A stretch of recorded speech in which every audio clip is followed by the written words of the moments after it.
Hello and welcome to the Story Shed. Hope that you're all well and taking good care. I've gone back again because I've been reading a lot from one of my favourite books to the Children's Bedtime Treasury. And this story is called The Lost Lion. So sit back, relax, and hopefully enjoy the tale. Once there was a lion cub called Lenny. He was a very tiny lion cub, but he was sure that he was the bravest lion in all of Africa. When his mother taught her cubs how to stalk prey, Lenny would stalk his own mother and pounce on her. When she showed them how to wash themselves, Lenny licked his sister's face instead, so that she growled at him.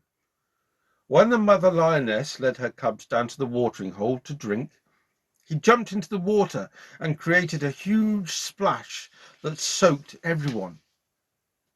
Now the other lionesses were not amused. "You better watch that son of yours," they said to Lenny's mother, "or he'll get into really big trouble."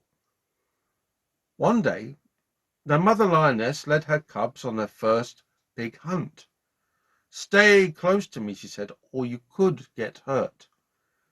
She crawled off through the undergrowth with her cubs following on behind, one after the other. Lenny was at the back.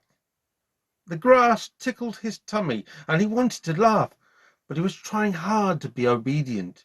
So he crawled along, making sure he kept the bobbing tail of the cub in front in sight. On and on they crawled until Lenny was beginning to feel quite weary. But a brave lion cub doesn't give up, he thought to himself, and on he plodded. At last the grass gave way to a clearing. Lenny looked up, and to his dismay he saw that the tail he'd been following was attached not to one of his brothers or sisters, but to a baby elephant. Somewhere along the trail he'd started following the wrong tail, and now he was hopelessly lost. He wanted to cry out for his mother, but then he remembered that he was the bravest lion in all of Africa. So what do you think he did? He went straight up to the mother elephant and growled his fiercest growl at her. "That'll frighten her," thought Lenny. "She won't dare growl back." And of course she didn't growl back. Instead, she lifted her trunk and trumpeted so loudly at Lenny that he was blown off his feet and through the air and landed against the hard trunk of a tree. Lenny got up and found that his knees were knocking. "Oh my," he thought, "that elephant had a very loud growl, but I'm still definitely the bravest lion in all of Africa." He set off across the plain. It was getting hot in the midday sun, and soon Lenny began to feel sleepy. "I think I'll just take a nap in that tree," he thought, and started climbing up into the branches. To his surprise, he found that the tree was already occupied by a large leopard. "I'll show him who's boss," thought Lenny, baring his tiny claws. The leopard raised his head to look at Lenny and then bared his own huge razor-sharp claws. He took a swipe at Lenny with his paw. Without even touching Lenny, the wind from the leopard's great paw swept Lenny out of the tree, and he landed with a bump on the ground.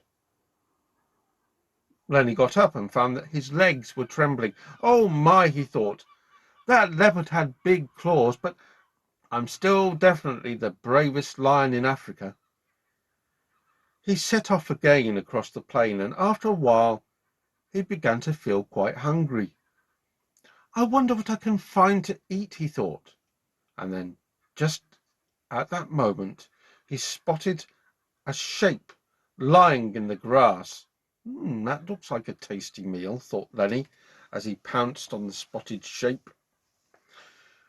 But the spotted shape was a cheetah. Quick as a flash, the cheetah sprang away, and as he did so, His tail caught Lenny a blow that sent him spinning round and round in circles. When Lenny stopped spinning, he got up and found that his whole body was shaking. Oh my, he thought, that cheetah is a fast runner. And then he added in a small voice, but I'm still the bravest lion in Africa. He set off across the plain once more, and by now it was getting dark, and Lenny was wishing he was at home with his mother and brothers and sisters. I wonder if they've noticed I've gone, he thought sadly, as a tear rolled down his furry cheek. He felt cold and tired and hungry as he crawled into the undergrowth to sleep. Some time later, Lenny was woken by a noise that was louder than anything that he'd ever heard before, louder even than the elephant's trumpeting. It filled the night air and made the leaves on the trees shake. The noise was getting louder and louder, and the animal that was making it was getting nearer and nearer. Lenny peeped out from his hiding place and saw a huge golden creature with big yellow eyes that shone in the dark like lamps. It had a great crown of shaggy golden fur all around its head, and its red jaws were open, revealing a set of very large white fangs. How it roared! Lenny was terrified and about to turn tail and run, when the animal stopped roaring and spoke to him. "Come here, Lenny," said the animal gently. "It's me, your father, and I'm going to take you home. Climb up on my back, little one." So Lenny climbed up on his father's back and was carried all the way home. And when they got there, his father told his mother and his brothers and sisters that Lenny had been a very brave lion after all. And that's the end of the story of The Lost Lion. We hope that you enjoyed it. Please drop us a line, an email at thestoryshed@gmail.com to let us know how you think we can improve the Story Shed. If there are any stories that you'd like to hear, or if you have any of your own stories that you've written that you'd like to be read in the shed.